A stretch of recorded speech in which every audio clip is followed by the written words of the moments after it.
Bueno, entonces, básicamente la primera parte del trabajo práctico, eh,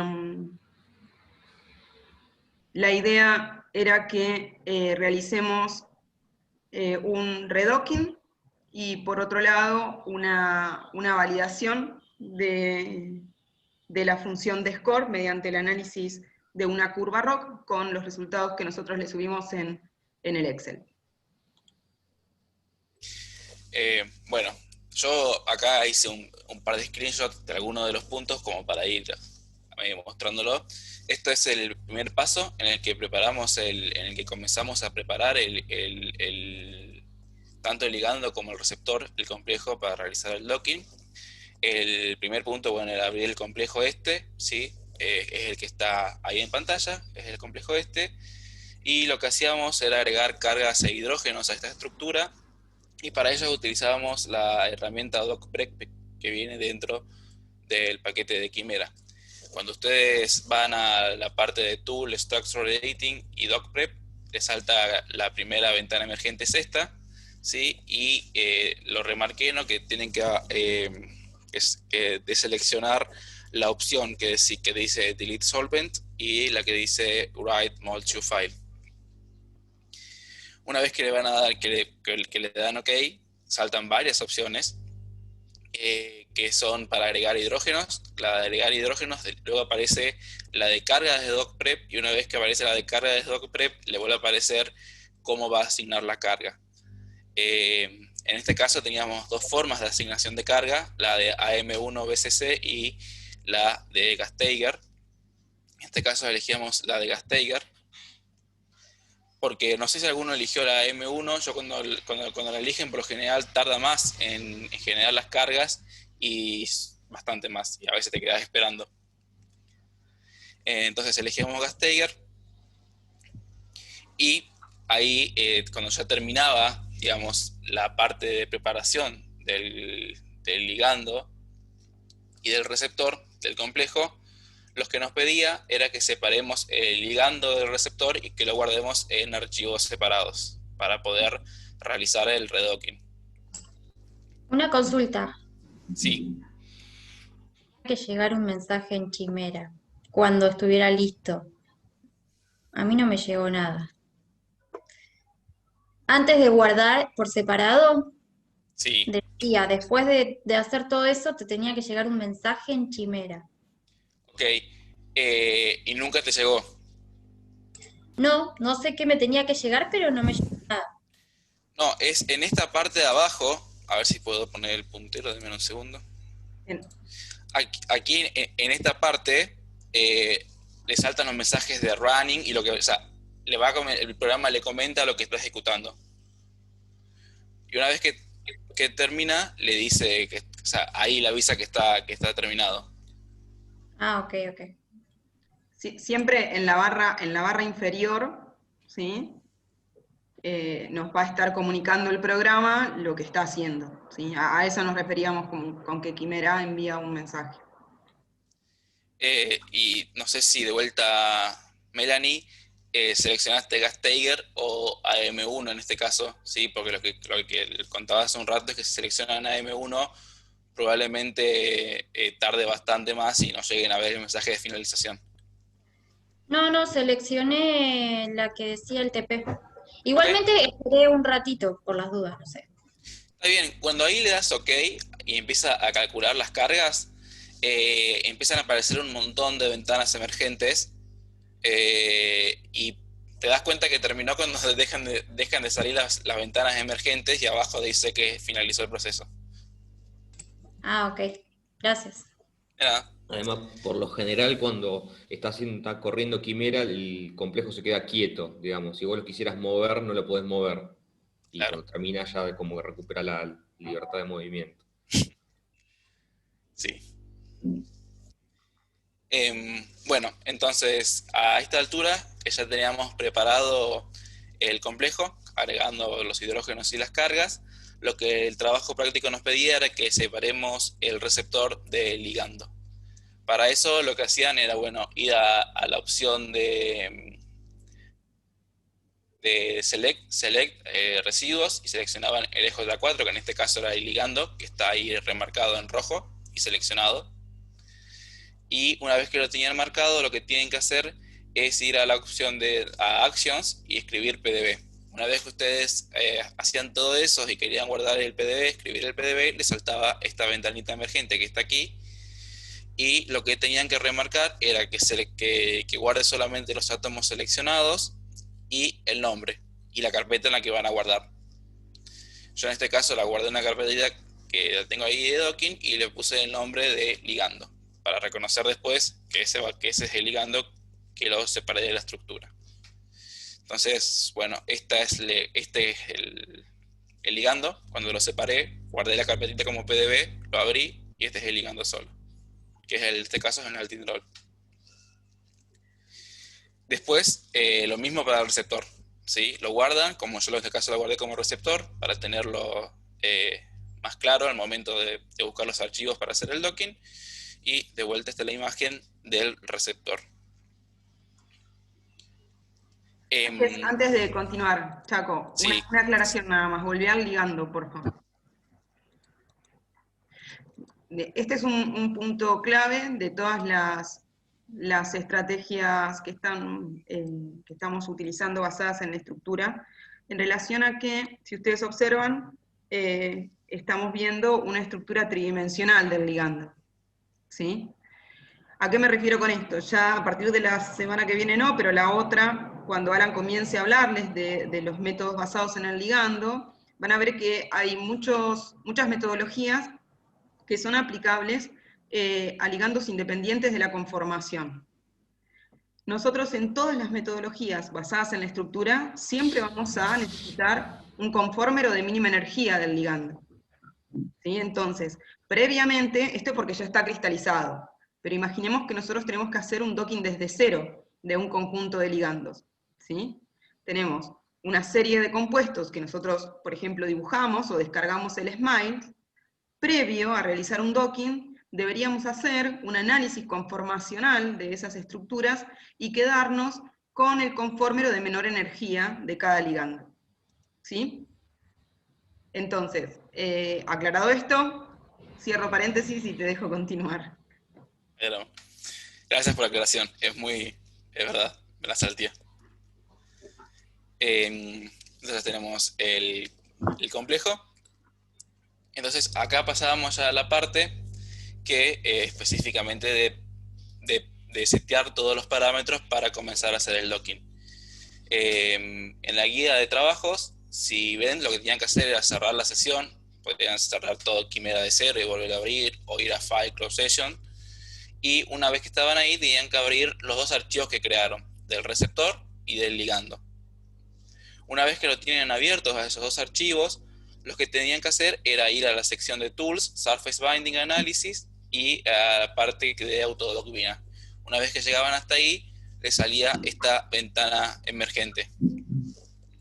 Bueno, acá varias opciones importantes a setear, ¿sí? Es que le van a saltar para seleccionar el receptor y el ligando, siempre y cuando hayan abierto los dos archivos. Entonces, acá seleccionan el receptor y el ligando, como hayan guardado el archivo de PDB con el nombre que lo hayan guardado, y van a seleccionar, en este caso, van a decir que arme la grilla de volumen, y van a seleccionar el tamaño de la grilla, el volumen de la grilla, que en este caso es un cubo de 20 por 20, y las coordenadas en las que van a ubicar esa grilla para hacer el docking. Recuerden que el docking se hace dentro de una zona que seteamos.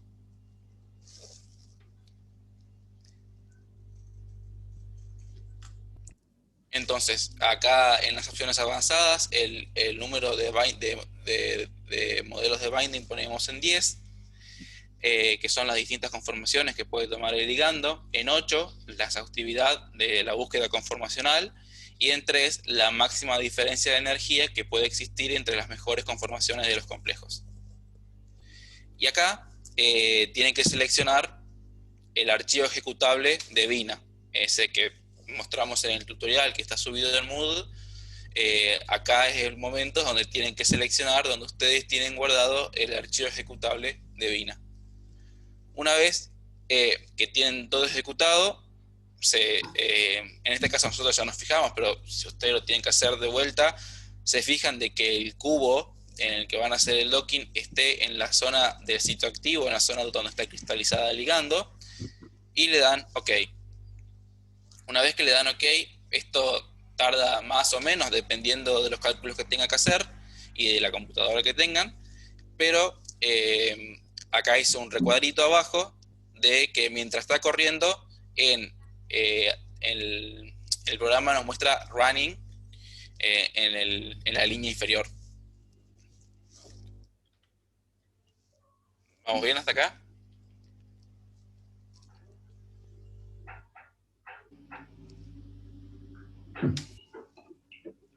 Entiendo que sí. Sí. Bueno, una vez que termina el programa de hacer en este caso redocking, le salta esta ventana de resultados en la que tienen el valor de score, el RMSD LB y el V. Si leyeron en la guía, ¿sí? El RMSD LB y el V difieren en cómo se corresponden los átomos en el cálculo de la distancia, ¿sí? En el caso del V, lo que realiza es emparejar cada átomo en una conformación con el mismo átomo en la otra conformación, ¿sí? Ignorando cualquier simetría. En el LB va a emparejar cada átomo de una conformación con el átomo más cercano del mismo tipo de elemento en la otra conformación. Usualmente nosotros lo que utilizamos para ver es el RMSD-V, ¿sí? Porque nos permite comparar las posiciones de los átomos entre una y otra conformación. Exacto. Así que bueno, acá están, no sé, Caro, si querés agregar algo a estos datos. No, perfecto. O sea, lo que están viendo ahí son las 3 poses que encontró como resultado. Chaco tiene marcada la primera en azul. Bueno, Franco, perdón. ahí están. Ok, Tengo las bien. 3. Entonces, bárbaro. Si uno va pasando, ¿sí?, por las diferentes poses, va a ver que la conformación de ese ligando es diferente. Y por supuesto, o sea, la primer pose que se obtiene, que es la que tiene el score más bajo, es decir, el valor más negativo, ¿sí?, será el que mejor está representando la pose, en realidad, que tiene ese ligando en el cristal. Recordemos que acá lo que estamos haciendo es un redoqueo, ¿sí? Tratamos de ver qué tan bien está reproduciendo nuestro programa la pose que originalmente tenía el ligando cocristalizado con la proteína. No, una consulta. Creo que le erré en algo. Sí. Porque a mí me da 4 poses y la primera -11 más o menos. El valor de score. -11,5. El RMSD me da 0, bien. obviamente, porque... No, o sea, puede ser reviso, si no por acá. varias cuestiones, que, por ejemplo, que hayamos utilizado diferentes métodos para agregar cargas, en este caso nosotros utilizamos Gasteigger, o puede estar relacionado con alguna otra opción que nosotros en general para el trabajo práctico la dejamos en default, pero no sé cómo tendrán cada una de las opciones marcadas en el programa. Después lo repito por las dudas. No, eso... Dale, seguí los pasos. fíjate. Me acuerdo que puse, pero bueno, por ahí me equivoqué en algunos. Bien, ¿no? O puede ser también al revés, porque a vos te está dando un valor de energía mucho más negativo que el que obtenemos nosotros. Sí, puede ser. A mí me dio el orden de menos 6 también, pero puede estar relacionado con esto. Sí, perdón que interrumpa, pero también puede ser por una cuestión del algoritmo de búsqueda de Vina, cómo genera las conformaciones. Vina lo que hace es un algoritmo genético, digamos, que va, ¿cómo decirlo? Varía las condiciones del de las poses que va buscando, no busca todas las poses posibles. Entonces, por ahí en una corrida tenés una pose y en otra corrida por ahí te genera otra pose, ¿sí? Pero bueno, Claro. el score también, el score del docking no es siempre confiable, ¿sí? Digamos, lo que hay que hacer siempre es tener una validación o un set de testeo para poder decir si ese valor de score del docking es confiable o no y con qué sensibilidad asociada y especificidad. Gracias. Ujú. Bueno, y la pregunta era, que a ver si la respondieron o no, de qué podían decir acerca de la capacidad del docking de reproducir los datos experimentales.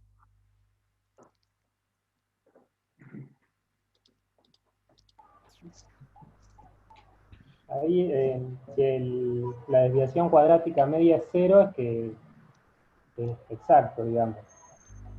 La primera posición ahí predijo la posición de partida de la proteína cristalizada, ¿no? Sí, Claro. igual siempre, sí, sí, claro. No, no. De que también siempre tenemos valores de energía negativos bastante bajos, así que es bastante bueno el modelo de docking porque fue capaz de reproducir con una energía bastante asegurable o baja. Bien. Igual, fíjate que el RMCD que calcula el programa es contra la mejor pose, no es contra la Claro, pose del cristal. Ah, yo pensé que comparaba contra la... Claro, No, no, no. No, o sea, claro, O- no, no es para mí. es comparada con la primera, sería, que es la mejor pose que encontró. claro. Bien. ¿Sí? Sí, ahora que me lo decís, me acuerdo que lo vimos en la clase pasada, ¿no? Creo que eso lo habíamos charlado. Por eso Sí, es importante remarcar esto que decía Santi, de que más allá del redoqueo, es sumamente importante para cualquier modelo de docking que uno intente aplicar para una proteína en cuestión, realizar también la validación de la función de score, con un conjunto de testeo externo. bien. Así que ahí sí o sí tiene que ser el score para ver. Porque el RMSD el primero va a ser siempre 0, entonces. No, o sea, Ah, sí, porque te compara contra la pose, la primera pose. Si vos quisieras saber cuánto es el RMCD contra el cristal, tendrías que poner un script de Python o algo un poquito más complicado como para que te mida el RMCD entre el ligando y cualquiera de las poses. claro. ¿Mm? Entonces, a un RMCD bajito va a ser más reproducible el algoritmo de docking, ¿sí? Desde la pose. Bien. ¿Me explico? Sí, sí. ¿Sí? ¿Sí? genial. Bueno, entonces la otra parte ya era lo de realizar las curvas ROC. Entonces, el archivito que lo tenían subido en cátedras virtuales era el de resultados Autodoc Vina, y lo que tenían que hacer era cargarlo en la página, así todos lo pudieron hacer. Sí, sí. Sí, eso era bastante directo. Era fácil, era bastante directo, sí. Sí. Y bueno, no sé si No, y alguien tiene algo en este para punto, aportar. o sea, era bastante sencillo porque esta aplicación les devuelve directamente la curva ROC y la AUC ROC asociada, así que si ustedes observaban el valor del área bajo la curva y también mirando la curva ROC, podían ver que es un modelo, digamos, con una muy buena capacidad categórica, ¿sí? O predictiva de una clasificación de activos e inactivos. Como nosotros en el curso de esta materia no abarcamos las diferentes métricas que se evalúan, solo les anotamos que evalúen el valor de la curva ROC y la AUC ROC. En general, tratamos de quedarnos siempre con modelos de docking, o bueno, o luego en el caso de los modelos del ligando, que tengan un área bajo la curva mayor a 0,7. ¿Sí? Recordemos que acá la línea punteada, que está denotando un área bajo la curva de 0,5, esto implica una clasificación random, ¿sí? Producto del azar. no de un buen clasificador, o no de una función, digamos, que clasifica correctamente.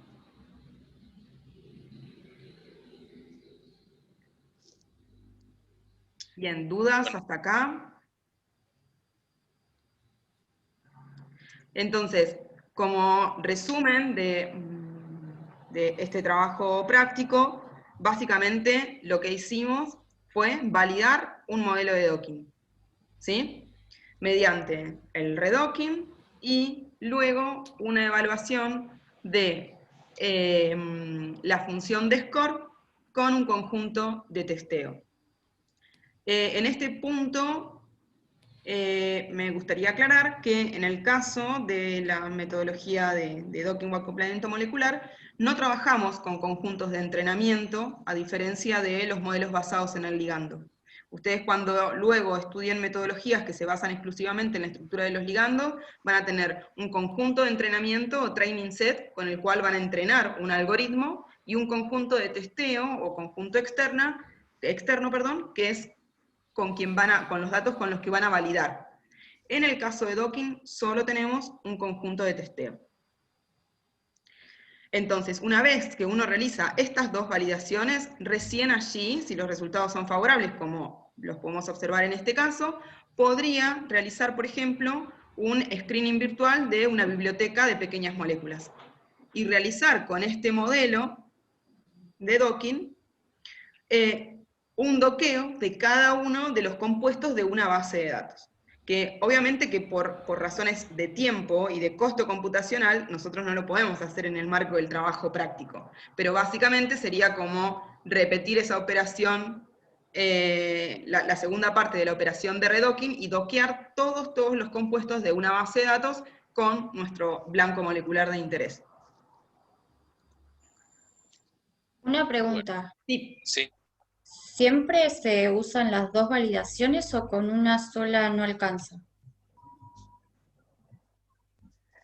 A ver, todo depende del blanco molecular con el que vos estás trabajando. ¿Sí? Hay diferentes estrategias que uno puede emplear. Si uno tiene la información necesaria para poder hacer un redocking y poder evaluar la función de score, entonces pueden emplear esta técnica clásica de docking molecular. ¿Sí? Esto es, digamos, lo mismo que deberíamos hacer para utilizar correctamente la metodología de docking molecular. Después, uno tiene distintas estrategias, se pueden hacer otro tipo de análisis basados en la estructura. Pero una validación correcta para esta técnica tiene que tener estos dos tipos de validaciones. Ok, gracias. Sí, sí, perdón. Sí. Si vos quisieras, por ejemplo, en vez de hacer un cribado, como está comentando Caro, y quisieras hacer una dinámica molecular, podés hacer únicamente docking para fijar la pose. Vos únicamente validás la pose, que es lo primero que vimos, y ahí haces una dinámica molecular, porque vos con eso no vas a hacer un cribado. Exacto. Vas a hacer un estudio de interacciones u otro tipo de cosas. Ok, gracias.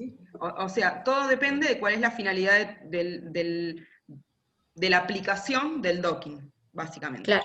Si la aplicamos Está bien. para buscar candidatos a fármacos, entonces vamos a necesitar hacer estas dos validaciones. Si no, como dice Santi, o sea, uno lo podría emplear como si fuera una técnica complementaria a otro tipo de algoritmos que seleccione candidatos. ¿Sí? Entonces, vos podés emplear, suponte, una metodología que esté basada en Machine Learning, cribar una base de datos de pequeños compuestos, y sobre esos hits que vos encontrás, realizarle un docking, como en la primera parte que vimos, y luego un estudio de dinámica para analizar cuáles son los tipos de interacciones, por ejemplo, que ocurren en ese potencial sitio activo con el ligando que uno selecciona.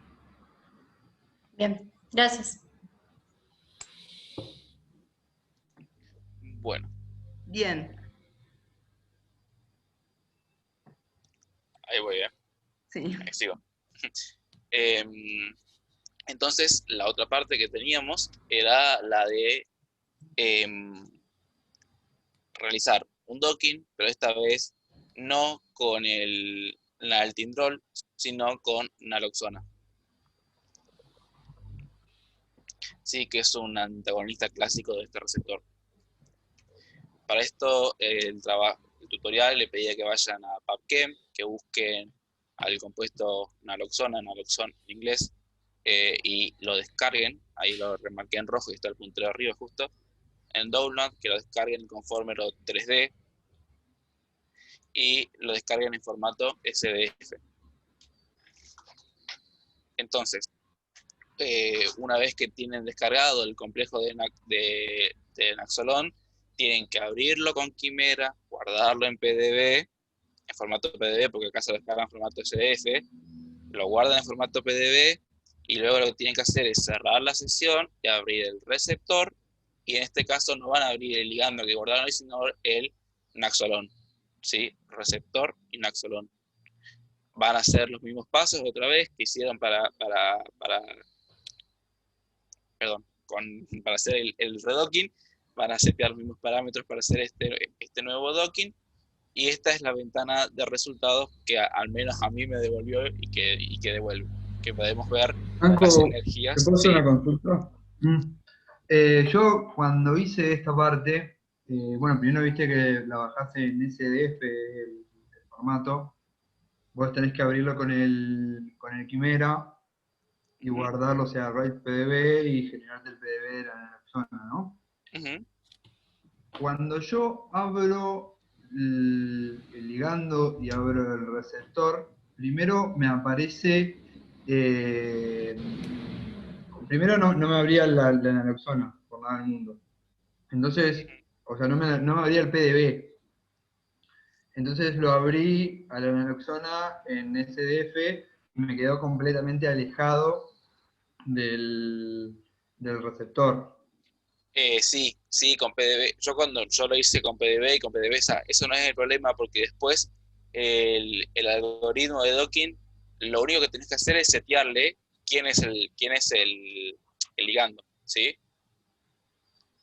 Claro. Porque después el mismo algoritmo se va a encargar de ubicarlo en la cuadrícula, cuando haga los cálculos de energía.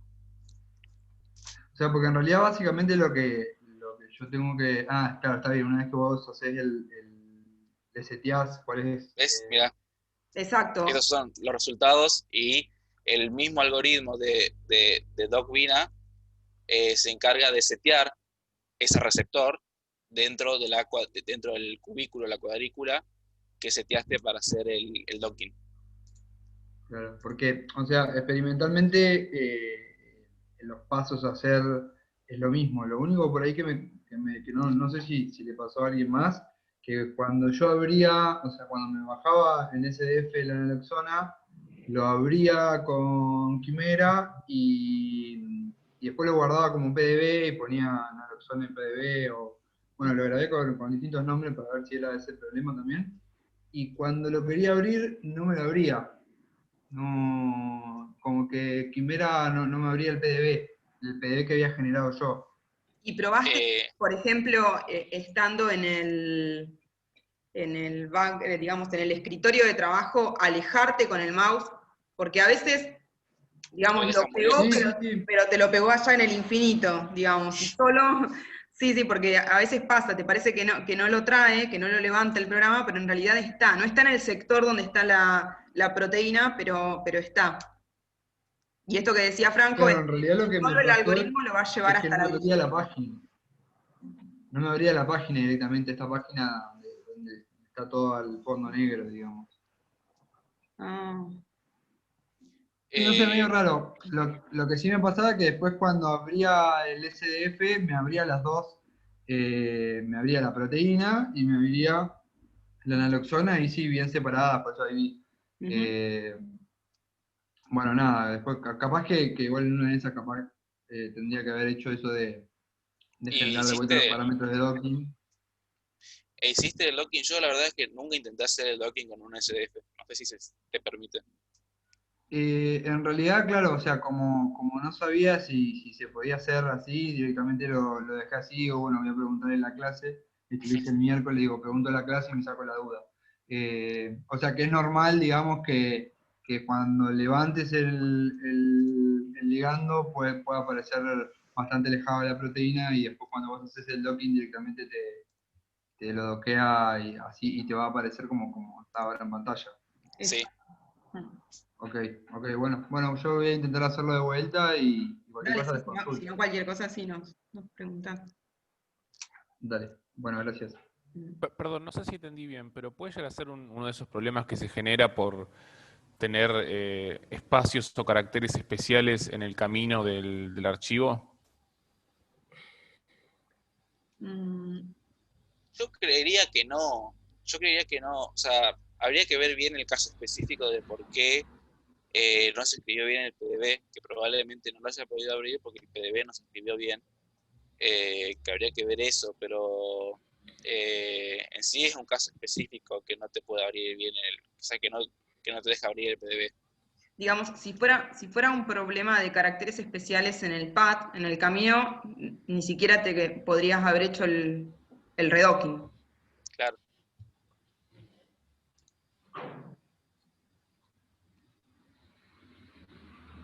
O sea, a mí me pasó también que, o sea, me lo pegó alejado, pero después me permitió hacer el docking y me volvió a dar distintos scores. Me dio -9, -7. bueno, te dan mejores Pero, scores. claro, pero me cambió la conclusión porque me dio -11 el primero, que era natrindol, y -9 la naloxona.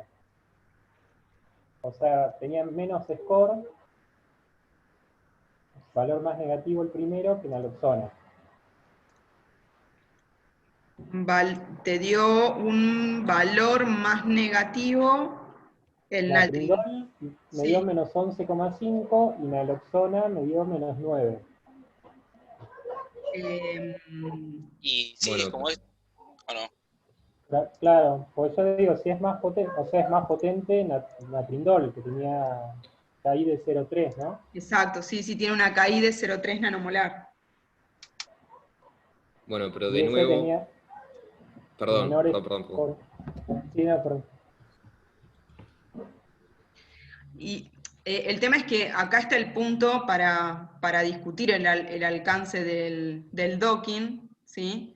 Y a veces algunas extrapolaciones mal hechas que se suelen hacer en general, de que el score está íntimamente relacionado con el binding o con la KI de cada uno de los compuestos. Por eso venía un poco,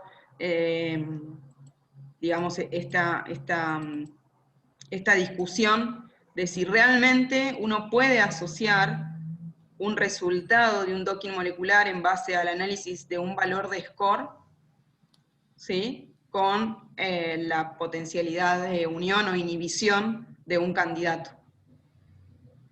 O sea, recordemos que nosotros estas metodologías que estamos usando y que están basadas en cálculos de la mecánica clásica, la mayoría de ellas están parametrizadas. Sí. Santi, no sé si querías vos acotar algo. Sí, sí. En base a eso mismo, uno nunca le puede confiar al score solo del docking, sino una validación del scoring. ¿Por qué? Porque la naturaleza del docking es de la mecánica clásica, que ya tenemos muchas aproximaciones, y a su vez el docking no tiene tratamiento explícito del agua, que sí lo tiene la dinámica molecular, por eso es más costosa, entre otras cosas, ¿sí? Entonces, si vos no tenés un tratamiento del agua explícita, más bien implícito, en el caso del docking, tenés un montón de aproximaciones que te pueden tirar el score en un sentido y en el otro. Y por más que, digamos, tus resultados experimentales concuerden con los resultados del docking, uno no puede hacer una extrapolación tampoco. Queda lindo, pero no lo puedes hacer por el simple hecho de que hay mucha cancelación de errores en el docking, en el score, que hacen que a vos te pueda dar bien o te pueda dar mal, ¿sí?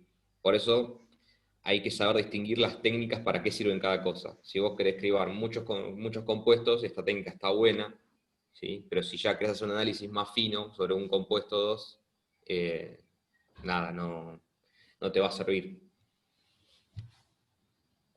Fíjense que, a diferencia de un cribado virtual, acá estamos analizando solamente un compuesto, y nosotros generamos justamente esta especie de discusión en el último punto por esta cuestión, porque es muchas veces el docking molecular es una aproximación de simulaciones computacionales mal utilizadas, ¿sí? Por estas cuestiones, porque es una técnica que no nos permite, como dice Santi, poder extrapolar directamente con un resultado experimental. Sí, para categorizar, para clasificar potenciales hits, que después se van a complementar con otro tipo de técnicas, pero no hay que olvidarse tampoco de que todo lo que hacemos mediante estas metodologías son simulaciones. ¿Mm? ¿Se entiende esto que estamos charlando? De hecho, van a ver que, bueno, depende a quién le toque, ¿no es cierto?, determinados papers, nuestra idea un poco es que ustedes con este sentido crítico analicen estas cuestiones, ¿sí? De si realmente, por ejemplo, todo lo que ya hemos hablado en otras oportunidades, pero si todo lo que se publica hoy en día en base al uso de simulaciones computacionales y de técnicas de modelado computacional están realmente bien aplicadas. Digamos, todo esto que estamos viendo son herramientas sumamente importantes y complementarias a todo lo que está referido a evaluaciones in vitro y evaluaciones in vivo.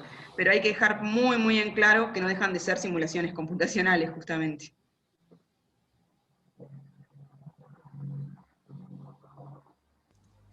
Sí, totalmente. Reafirmo lo de Caro de que la última validación es la mesada. Le pongo 2 días atrás cosas. Bien, ¿más dudas sobre este tema? ¿O no? Capaz, sí está bueno que si pueden volver a correr esto último, para ver si logramos solucionar los problemas que mencionaban los chicos, y cualquier cosa, bueno, obviamente nos avisan por Sí, el foro. el foro. Les puedo traer. Bien. Bueno, y ahora viene la parte de la de dinámica. Acá lo voy dejando un poco la posta a Santi. Yo, si querés, Santi, voy mostrando un poco lo que era la parte del TP. Dale. Bueno, lo primero del TP, lo que nos decían era que carguemos la estructura esta, que es el 1JMQ, y la pintemos con Rainbow, es solamente para verla un poquito más divertida, con más colores. Este es un péptido, ¿sí? con un dominio www de la proteína IAP65, ¿sí? Que está involucrado en interacciones del tipo proteína-proteína, PIPI, más conocido. Bueno, entonces acá muestro también un par de pasos que le decía, bueno, que abran el código, el complejo este con Quimera, que vean, bueno, esto ya lo vimos en PyMol también, no sé si se acuerdan, cuando hicimos el TP de drogabilidad, que hay muchos states porque es una estructura obtenida por RMN. Entonces lo que el TP nos decía que íbamos a analizar cómo iba a variar la conformación del complejo en el tiempo, que le íbamos a someter a una dinámica molecular, a una sola de las conformaciones experimentales del RMN, y que esto ya fue hecho por nosotros, y lo que solo le dimos fueron los archivos, ¿sí? La extensión está PRMTOP, que es el archivo de topología, y el archivo del que le va a dar las coordenadas. Entonces, cuando ustedes, para hacer esto, tienen que ir a la parte de Tools, de MD, Ensemble Analysis, MD Movies, le saltan estas ventanas emergentes, seleccionan como formato de trayectoria Amber, la topología a utilizar es el archivo de topología, y los archivos de coordenada van ahí en la tercera flecha, en el segundo recuadro, aquí, los 2 archivitos que le dimos con las coordenadas. Una vez que lo tienen ya seteado y cargado los archivos, le dan OK, le va a saltar esta otra ventana, en la que acá, bueno, pueden setear cuántos estados ver, con qué rapidez se reproduce el video, y para ver el video le dan play. Después, no sé si lo tengo acá, no sé si lo llegaron a hacer o no. Mostralo si querés, Chaco. Sí. Sí, lo tengo. Si tenés el video de la dinámica. Sí. Genial. Ahí va. Ese ya es con el otro paso de las medidas, Sí. pero bueno, voy a achicar un poco. Voy a acomodar un poco. Y esto es lo que yo les decía. Si ustedes le dan faster, la película se reproduce más rápido. Pero bueno. Después, el trabajo práctico nos pedía que analicemos las interacciones entre los residuos de la lisina 26 y de la treonina 54.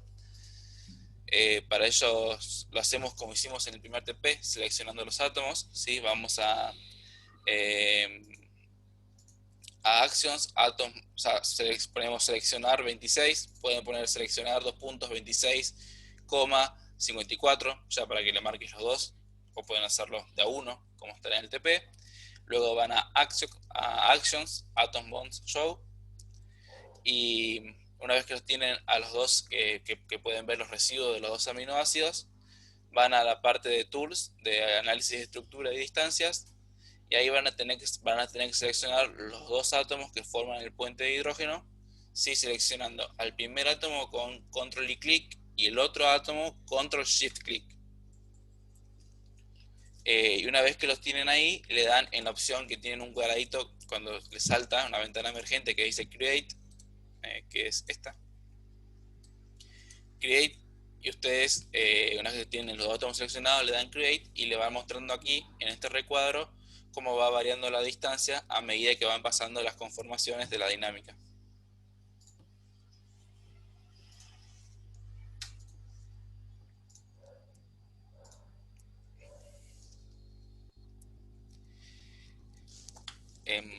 ¿Algo más, Caro? Yo tengo una duda acá en este paso, porque cuando quiero marcar los átomos, o sea, me figura, yo lo que debería hacer es quedarme con una sola cadena, ¿no? Con una sola estructura. Si yo no entiendo mal, lo que te está pasando es que fíjate que cuando yo selecciono un átomo, es un átomo, no me marca todo el enlace ni nada, porque a veces cuando solés marcar te marca, ves, el enlace. La idea es que te marque Sí, solamente el átomo.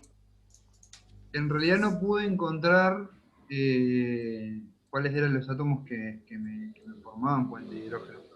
Pero porque creo que me perdí un paso, porque cuando vos abrís la proteína, tenés ahí el promedio de todas las estructuras.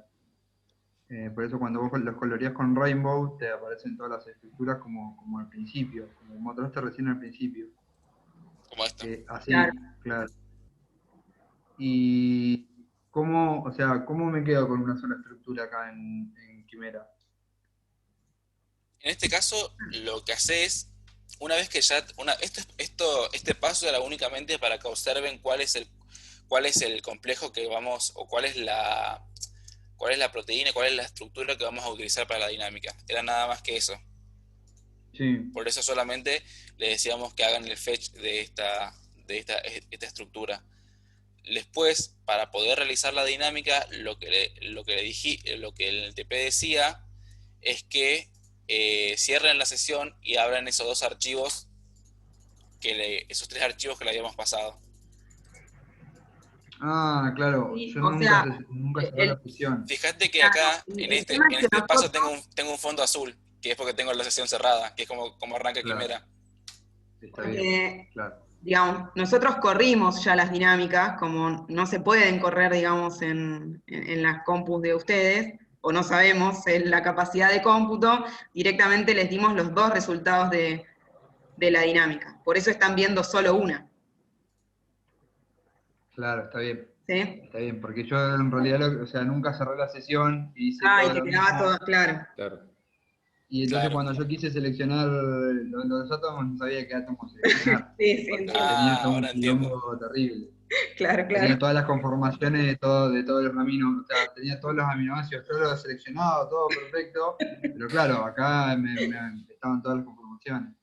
Sí, era imposible.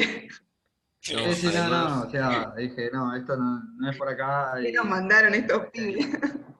sí, no, no, sabía que además algo estaba que, haciendo mal, pero no sabía qué era lo que estaba haciendo mal.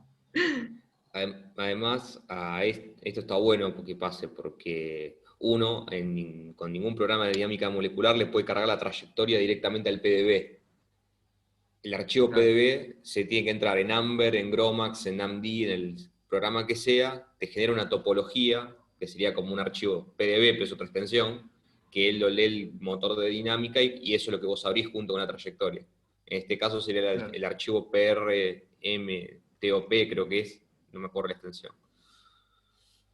No me acuerdo Bien. la extensión, pero. PRMTOP. Claro, lo que voy es que si vos cargas un PDB y le pones una trayectoria, no lo va a leer. No. Ok. Bueno, nada, era eso nada más. De Gracias. joya.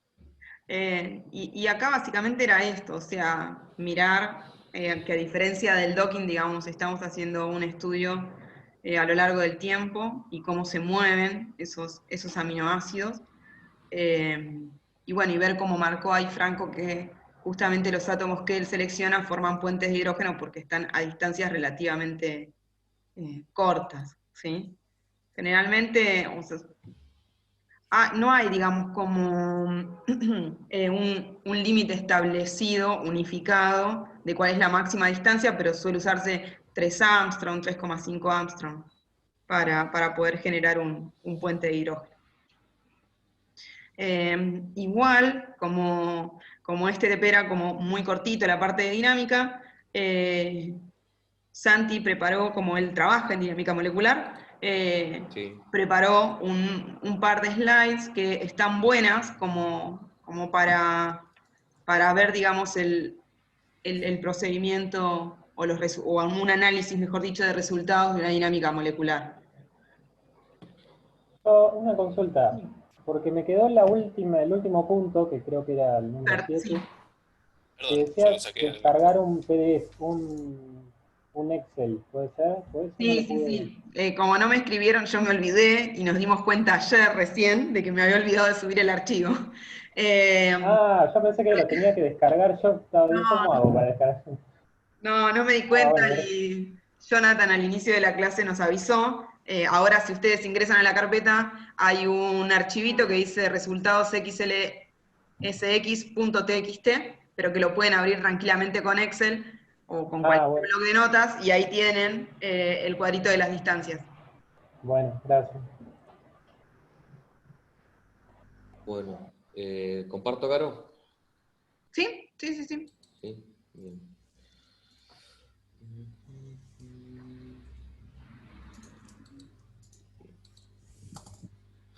Ahí están viendo mi pantalla.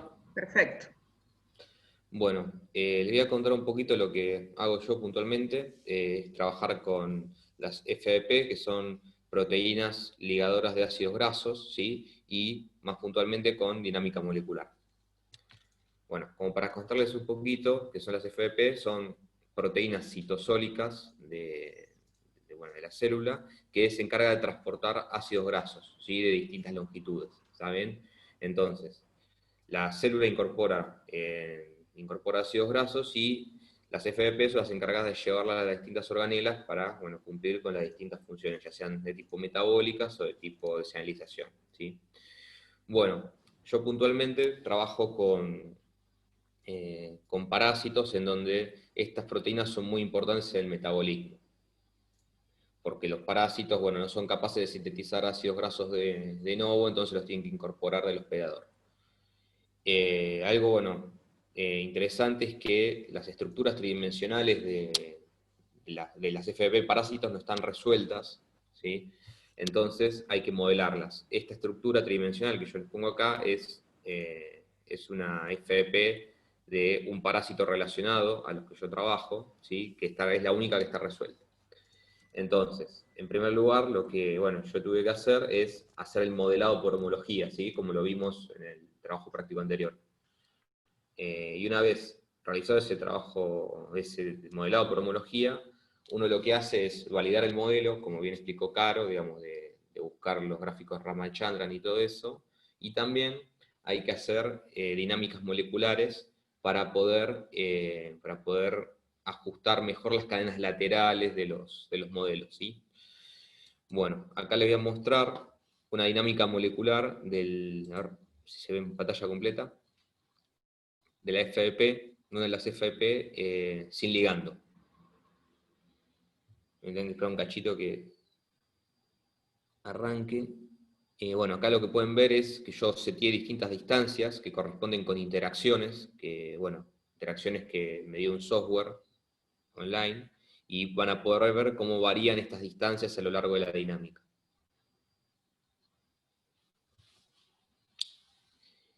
Otra cosa interesante que se puede ver acá, que es algo llamativo, es que a lo largo de esta simulación se abre esta cavidad. No sé si llegan a ver mi cursor, se abre esa cavidad y queda expuesta al solvente.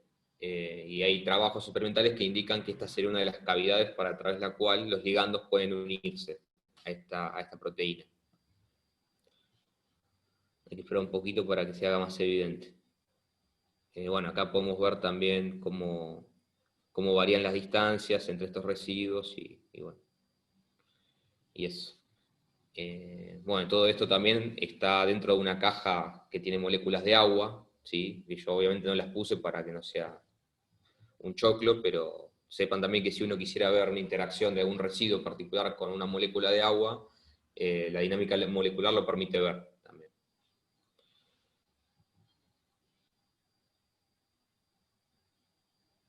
Me podemos adelantar un poco. Ahí ven que se empieza a abrir esta cavidad.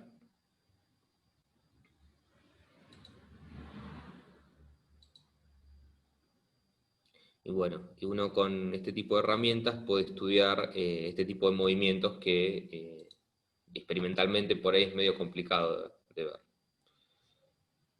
Ahí se ve bien cómo se abrieron las hojas beta del barril.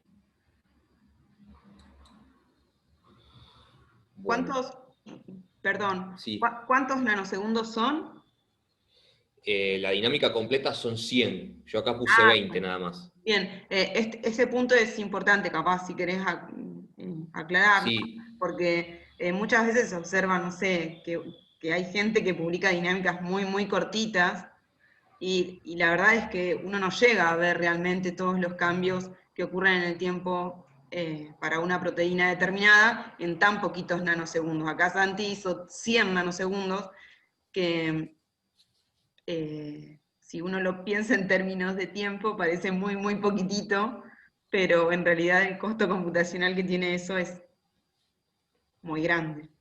Bueno, para que se den una idea, esta dinámica de 100 nanosegundos en una computadora corriendo en CPU lleva 6 días. En GPU no sé porque no lo puedo hacer correr en GPU, pero bueno, Sí. algún día lo lograré. Nada, y lo que decía Caro también es cierto, estos 100 nanosegundos está bien para un modelo, digamos, para validar un modelo, que es lo que hice yo, pero si yo quisiera calcular un parámetro cinético, tendría que hacer varias simulaciones de esta longitud o simulaciones más largas, ¿sí? En el orden de los 500 nanosegundos, Claro. o un microsegundo. Una consulta ahí, Santiago, Sí. esa es la proteína sola, ¿no? Es la proteína sola. ¿Y quién genera esos movimientos? ¿O es como...? No sé si se entiende. ¿Qué genera esos movimientos? Claro, pues como que yo me imaginaba la partida de la dinámica con interacción con un ligando y a partir de ahí que todo el... Pero cuando está la proteína sola, eso... Mirá. ¿Se entiende la pregunta? La dinámica... Sí, se entiende lo que vas. la dinámica funciona así. Vos, cuando arrancás una dinámica, le das una temperatura, ¿sí?, al programa. Y el programa, ¿qué es lo que hace? Le asigna de manera random una velocidad asociada a los átomos que está correspondida con la distribución de velocidades de Maxwell para esa temperatura. ¿Hasta ahí me seguís? Sí, Bueno, entonces con esas velocidades iniciales, el programa empieza a resolver de forma iterativa las ecuaciones de Newton del movimiento. Entonces, con esas velocidades calcula aceleraciones y con esas aceleraciones calcula la fuerza con la que se va a mover el átomo en un paso. Y ese primer cálculo es el que toma el segundo paso y va a calcular de nuevo otro movimiento, y así. Lo va construyendo de manera iterativa hasta el tiempo que vos le digas. bien. No O sé sea, si me expliqué. esa distancia que uno, eso se lo seteás en el programa, Perdón, no te escuché bien. esa distancia de que uno va a mantener la fuerza constante, eso se puede setear, digamos, que pues las fuerzas como van cambiando todo el tiempo, ¿no? Sí, la A fuerza lo va cambiando largo, todo el que tiempo. se van moviendo, y yo le digo al programa, bueno, eh, esta distancia mantener la fuerza constante, o la Claro, aceleración constante. los programas no es que mantienen la fuerza constante, sino que mantienen es la temperatura constante. ¿Está bien? Lo que va a hacer el programa es que la velocidad promedio de de los átomos a lo largo de la simulación esté dentro de un rango. Eso Sí, se llama termostato. Bueno, es una teoría bastante complicado como para explicar cómo mantiene la temperatura la dinámica molecular, pero lo que hace es eso, suponete, un átomo se va en velocidad, aumenta su velocidad, entonces ¿qué va a hacer el programa? Lo que hace, ajusta la velocidad de otro átomo, por ejemplo, o de una molécula de agua, por ejemplo. ¿Se entiende? Entonces hace que el promedio, todas las velocidades promedio se mantengan constantes, pero cada átomo va a tener su velocidad individual diferente. bien. ¿Sí? Y otra cosa que está interesante, el punto que levantaste, es que, por ejemplo, si yo repito una dinámica molecular, la trayectoria no va a ser la misma. ¿Por qué? Porque como el programa inicialmente asigna velocidades iniciales random a los átomos, si bien digamos, el promedio va a ser el mismo, la de velocidades iniciales, al randomizar, un átomo que en la primera dinámica le tocó una velocidad alta, en la otra dinámica le puede tocar baja. Entonces eso Claro. puede afectar a pequeños cambios en la trayectoria. Bien, gracias. ¿Sí? Bueno, seguimos adelante. Bueno, ¿qué se puede sacar de una trayectoria de una proteína? ¿Sí? Un montón de cosas, pero bueno, acá me parecen dos que me parecieron importantes como mostrar. Una de ellas es el RMSD, ¿sí? Que el RMSD, acuérdense que es la desviación de los átomos de una proteína contra una referencia, ¿sí? Entonces, acá ¿qué podemos ver? El RMSD medido de la proteína contra el primer frame, o sea, contra el tiempo cero, ¿sí? Entonces, acá podemos ver cómo la proteína cómo la proteína se va moviendo a lo largo de los 100 nanosegundos de dinámica, ¿sí? ¿Y esto para qué nos sirve? Esto nos sirve para identificar distintas conformaciones, ¿sí?, de una proteína. Por ejemplo, si yo quisiera hacer un docking con esto, ¿cuál de estos puntos tomo? ¿Está bien? No puedo tomar todos los puntos. Lo que tengo que hacer es decir, bueno, los que tienen un RMSD entre 0,2 y 0,3, ¿sí?, son una conformación. Entonces, estos puntos son todos de una conformación. Están entre 0,3 y 0,4, son una conformación, por ejemplo, ¿sí? Entonces yo, con este gráfico, y la simulación obviamente, puedo generar conformaciones de la proteína distintas y, bueno, a partir de este gráfico tener, no sé, 10 conformaciones o 20 conformaciones que puedo doquear después, por un lado. Perdón, ¿puedo hacerte una pregunta? Sí, ¿Cuáles son bien los datos entonces de input que toma la dinámica? los datos de input que toma la dinámica es el cristal PDB, ese es el input. Pero después no me quedó claro si vos después configurabas o ponías algo además de la Sí, temperatura. sí, hay un montón de parámetros. Yo puntualmente no uso Amber, uso Gromax. que vos le das de comer el PDB y a partir del PDB, GROMACS te empieza a preguntar qué campo de fuerza quiere, la cantidad de moléculas de agua que le pones, la caja, el tipo de caja que usás, o sea, si lo pones en una caja de agua octaédrica, cuadrada, lo que fuera, la temperatura, la presión, tenés todos los parámetros, pero eso vos ya lo das dentro del programa, ¿me explico? Sí, no, o sea, mi duda es si uno podría como, y entre muchas comillas lo que te quiero preguntar, si uno podría como hacer algo tipo primeros principios, digamos. Suponiendo que, digamos, teniendo ponerle una estructura posible para una proteína, en base a, no sé, alguna homología que hayas hecho o algo así, llegar a hacer una dinámica molecular. Estas dinámicas moleculares que yo hice son en base a modelos. Claro, por eso, sí, sí. Sí. Si vos querés, si vos, por ejemplo, tenés una secuencia proteica y podés hacer un modelado, ya sea de primeros principios o por homología, vos podés hacer una dinámica. Claro, esa era la pregunta. Si los inputs Sí. te requerían datos que son determinados experimentalmente, necesariamente, o podías, digamos, como generarte un modelo o lo que sea. No, justamente. Estas dinámicas que yo hice, las que mostré recién, son de modelos. Estas proteínas no están determinadas cristalográficamente, ¿sí? Obviamente, si vos haces un modelado ab initio, de primeros principios, corres el riesgo de que no esté del todo correcto, ¿sí? Porque obviamente vos tenés que tener confianza en el modelo que vos presentás. En mi caso es un modelo por homología, y la homología que tiene mi proteína con el cristal es bastante buena como para asumir que el fold que tengo es correcto. No sé si contesto. Perfecto, sí, me quedó re claro, muchas gracias. ¿Sí? No, por nada. Bueno, esto es en cuanto al RMSD.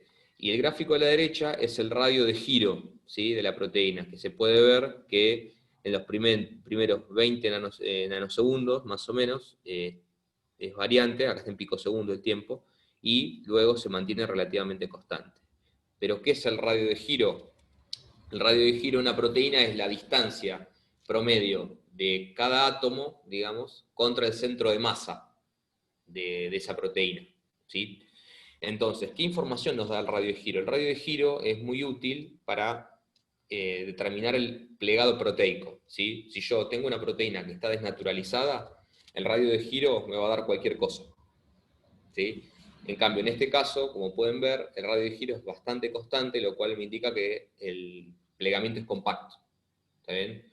Si yo quisiera, por ejemplo, estudiar mecanismos de unfolding o de folding proteico, el radio de giro sería un indicador bueno para seguir cómo se plega o despliega la proteína a lo largo de una dinámica. ¿Está bien? Y a su vez, bueno, el radio de giro, por eso un poco escapa un poco a lo que es la simulación, es un indicador del peso molecular. Es un indicador absoluto del peso molecular de una proteína. Si yo conozco el radio de giro de una proteína plegada, una proteína ordenada, conozco el peso molecular. ¿Sí? Eso se puede determinar, el radio de giro se puede determinar por técnicas de dispersión de luz y bueno, otras técnicas biofísicas. Bueno, y por otro lado, les traigo una dinámica cortita de este FP también con un ligando, con el Sulindac, que es un antiinflamatorio. Bueno, este lo hice en Quimera, para la pantalla. Bueno, y ahí donde pueden ver el ligando, ¿sí?, con las interacciones que tiene. Y ahí pueden ver unas moléculas de agua que van entrando a la cavidad de la proteína. Y bueno, cómo va variando la distancia entre los átomos.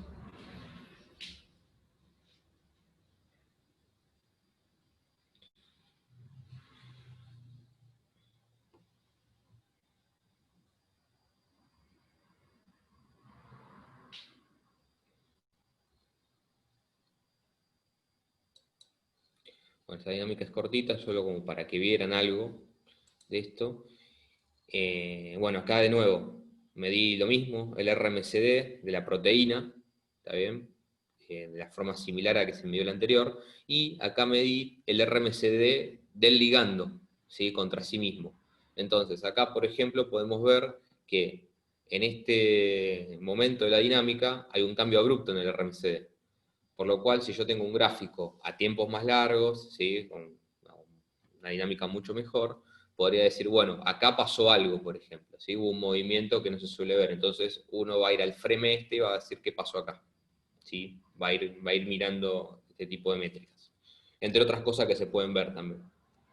Bueno, y acá les traje algo como para que se lleven la idea, que se pueden hacer mapas de distancias, ¿sí? ¿Qué es un mapa de distancias? O un mapa de RMCD se puede hacer también. Bueno, en las filas tenemos el aminoácido del 1 al 133, que es el largo de mi proteína, y también del 1 al 133 para arriba, ¿sí? Esto es una matriz en donde se puede ver la distancia que hay entre cada aminoácido entre sí, en donde la diagonal, como pueden ver, es la diagonal identidad, en donde es cada residuo consigo mismo, la distancia de cada residuo consigo mismo, que es 0, lógicamente, ¿sí? En este puse la FDP sola, ¿sí? Y en este otro mapa de distancias puse a la FDP con el ligando que vieron recién. Acá ustedes pueden ver que los gráficos son muy parecidos, pero eso ocurre porque esta dinámica es muy cortita, es de 0,4 nanosegundos contra una de 100. ¿Sí? Si yo simulo a tiempos más largos, esta segunda, lo que voy a ver es que a distintos tiempos de la dinámica este mapa se va a ir modificando. ¿Y para qué me sirve este tipo de información? Me sirve para poder ver, no sé, supongamos que yo tengo esta región con el ligando se me pone más azul, es decir que las distancias se acercan. Mientras que en la proteína sin ligando eso no sucede. Entonces yo con estos mapas puedo ver de forma más interactiva, por así decirlo, qué residuos están interactuando con el ligando. ¿Está bien? Pero bueno, más que nada la idea era mostrarles qué se puede hacer con esto. No sé si queda alguna duda de esto, alguna pregunta.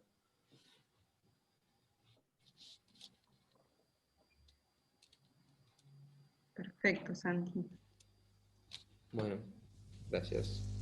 De los chicos, si quieren consultarles de algo, pero creo que quedó claro, digamos, como una aplicación más real, digamos, y no tanto basada en este tutorial que hacemos, que es bastante limitado respecto a que ustedes no pueden hacer, digamos, los cálculos, ¿no es cierto? Entonces ahí hay La cuestiones... mayor limitación que tenemos es que la parte física. Ese es el tema.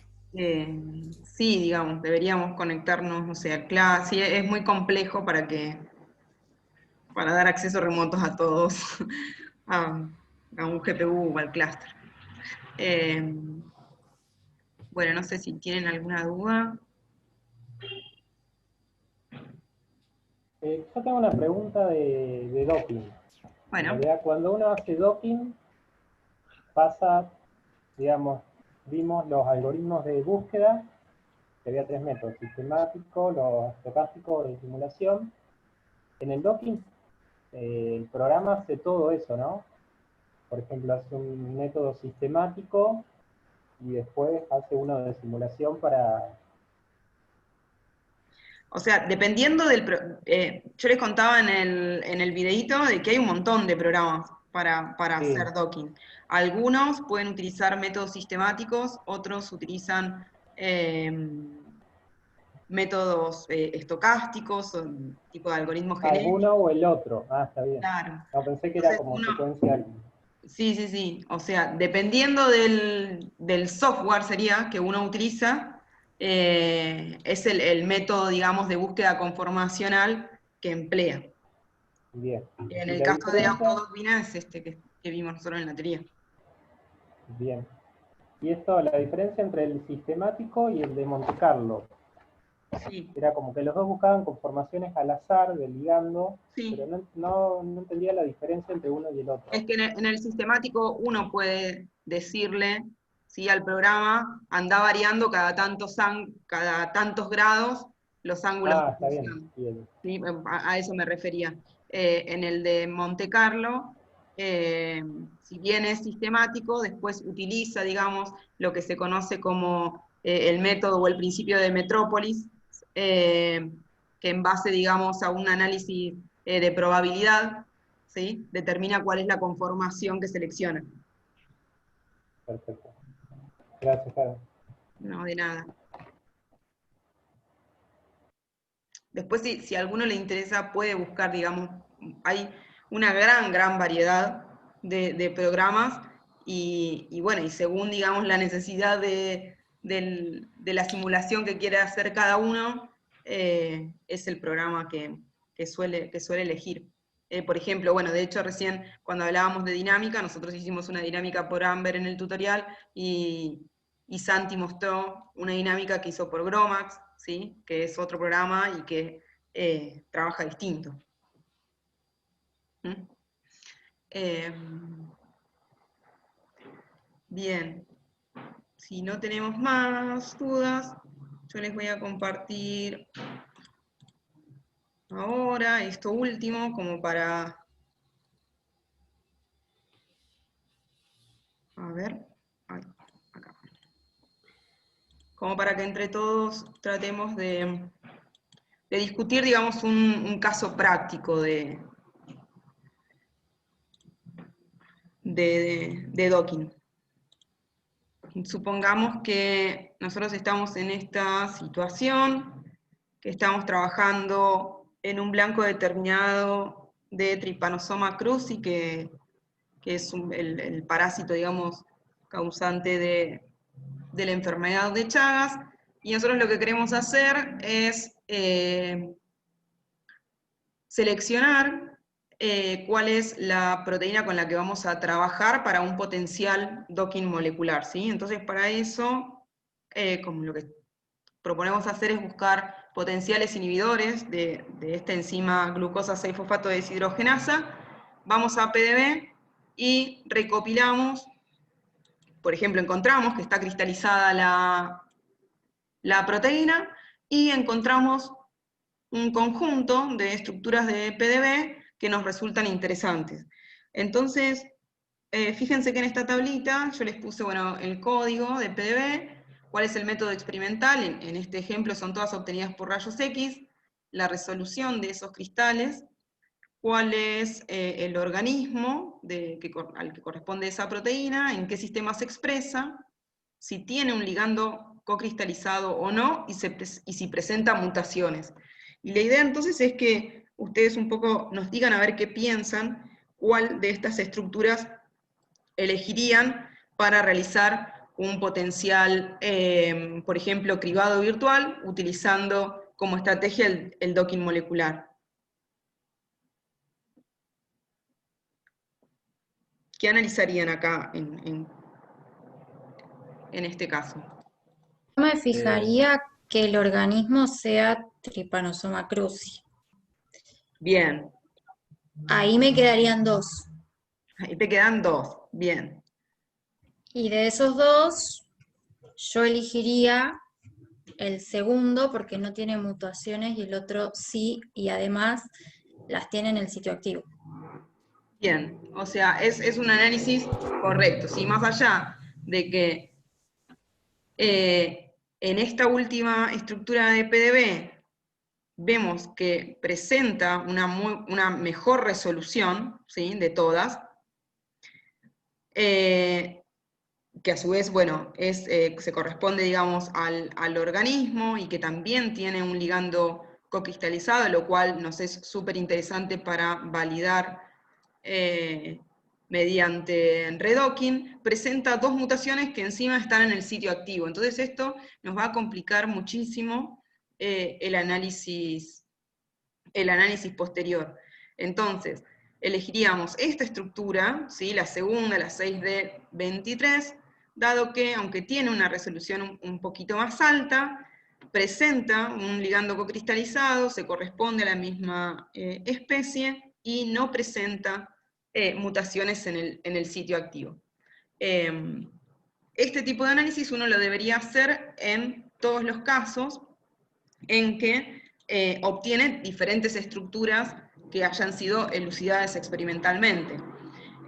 Otra posibilidad es que además de una estructura de rayos X, tengamos una estructura obtenida por resonancia magnética nuclear, ¿sí? Y en ese caso evaluaríamos lo mismo, ¿sí? De qué organismo, digamos, proviene, en qué sistema se expresa, si es que tiene ligando cristalizado, en ese caso no vamos a tener la resolución, porque es obtenida obviamente por RMN, y lo interesante de ese caso, cuando tenemos proteínas elucidadas por RMN, es que recuerden que tenemos un montón de conformaciones, ¿sí? Porque tenemos a la proteína en solución. Entonces eso nos permite realizar, por ejemplo, un análisis más fino respecto a un docking de determinadas conformaciones de esas proteínas. Bien, hasta ahí vamos. Ahí Sí. quiero agregar algo, Caro. Sí. Sí, acoten, porque la idea es como discutir un poco de estas cuestiones prácticas. Y acá también es importante el conocimiento biológico, porque a veces nos puede llegar a tocar un hilado más fino de qué sistema de expresión es el que más nos conviene. Y acá es el conocimiento que tenemos en biología, ¿no? No todos los sistemas de expresiones son iguales. Entonces, un sistema de expresión procarionte, por ahí, si bien es más fácil de trabajar a futuro, no tiene el mismo sistema de expresión que una Comagotella pastori, que es eucariota, que es más parecido al tripanosoma.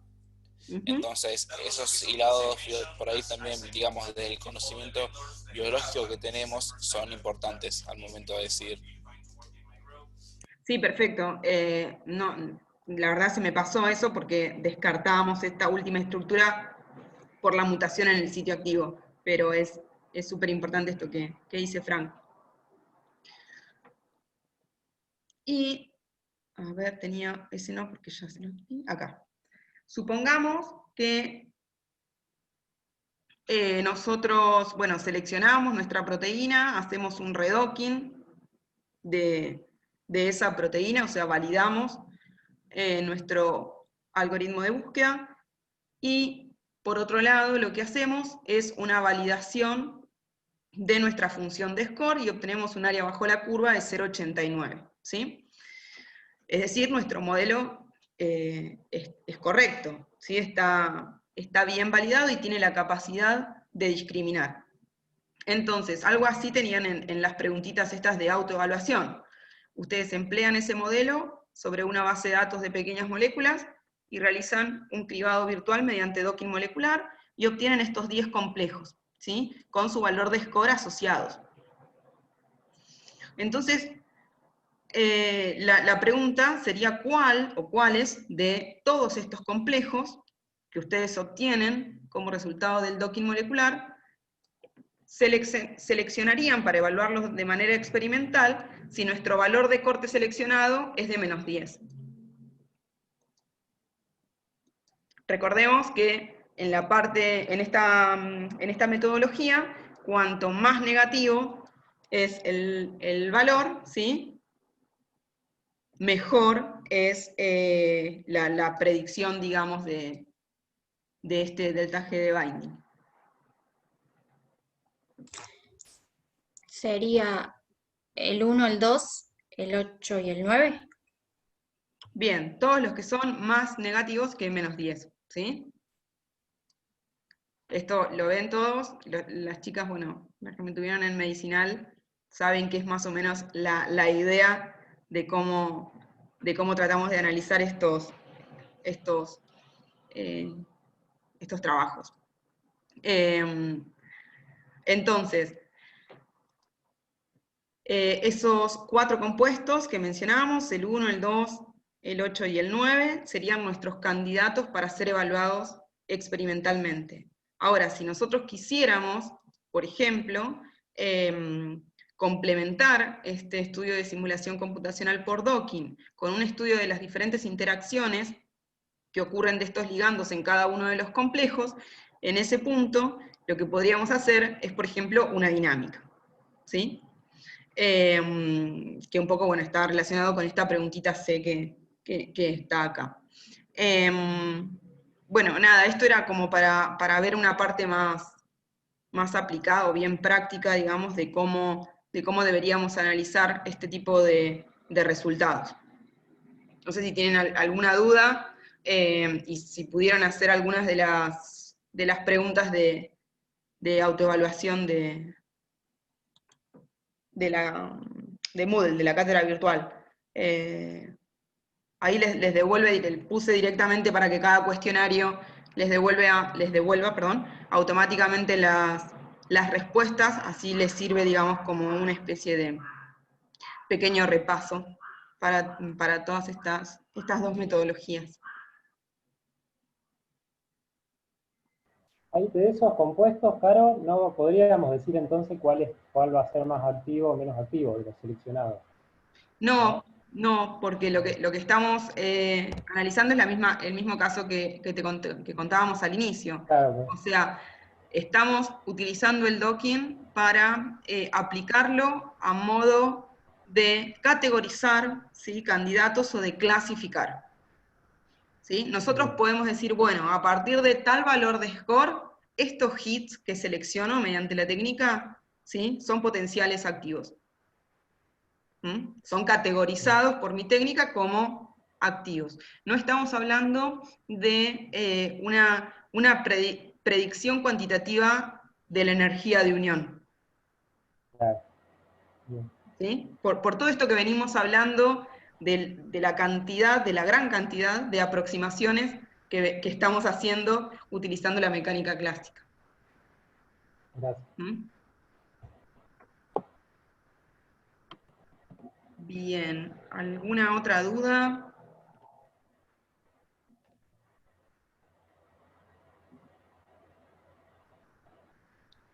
¿No? Parece que no. Bueno, entonces, para ver cómo seguimos avanzando, en el transcurso de la semana,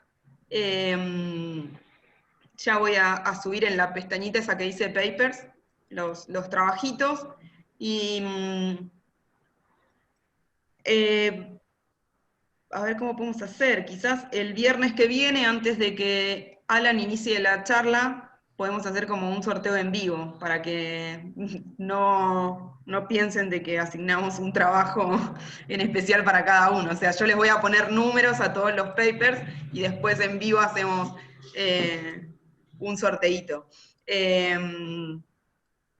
Nada, van a ver que en los papers, bueno, hay algunos que están vinculados con todas las temáticas que hemos visto en todos estos encuentros conmigo, y va a haber otros que van a estar relacionados ya sea con la parte de farmacogenómica o farmacogenética. Creo que hay 1 o 2 trabajitos. Y luego otros trabajos que están relacionados con metodologías basadas en el ligando. Así que bueno, por ahora es todo. Algo importante que igual se los voy a recordar en los mails: yo voy a insistir con que Alan grabe las clases. Si se olvida, recuérdenle, porque él va a dar todas sus clases sincrónicas, seguramente. Que bueno, que van a ser obviamente los viernes, entonces, 13:30 horas, pero por lo que estuvimos hablando, la idea de él es dar la clase solamente en ese momento que ya tiene estipulado la cátedra. Y bueno, y cualquier cambio, ya sea en la reunión de Zoom, que va a ser lo más probable, porque ahora no vamos a estar tan activamente nosotros, yo les informo por la cátedra virtual. ¿Sí? Así que bueno, eso es todo por ahora. Consulta, el viernes, cuando sorteas los papers, ¿también sorteas la fecha? La fecha habíamos puesto 2 días, ¿no? Creo que sí, Sí. que eran bastantes para... sí, si quieren ahí mismo lo vemos, no hay problema. Ok. Sí, más que nada, bueno, no sé si tienen otros exámenes y demás, por si... Sí, por eso te preguntaba. Sí, sí, sí. O si no, el día de la exposición oral es manejable, en eso no se preocupen. Ok. ¿Sí? Bueno, chicos, entonces nos vemos el viernes que viene. Cualquier cosa Dale. nos escriben, ¿sí? Dale. Buen fin de. Adiós. Chao, Nos vemos. Buen fin de Buen fin para de. todos y todas. Che,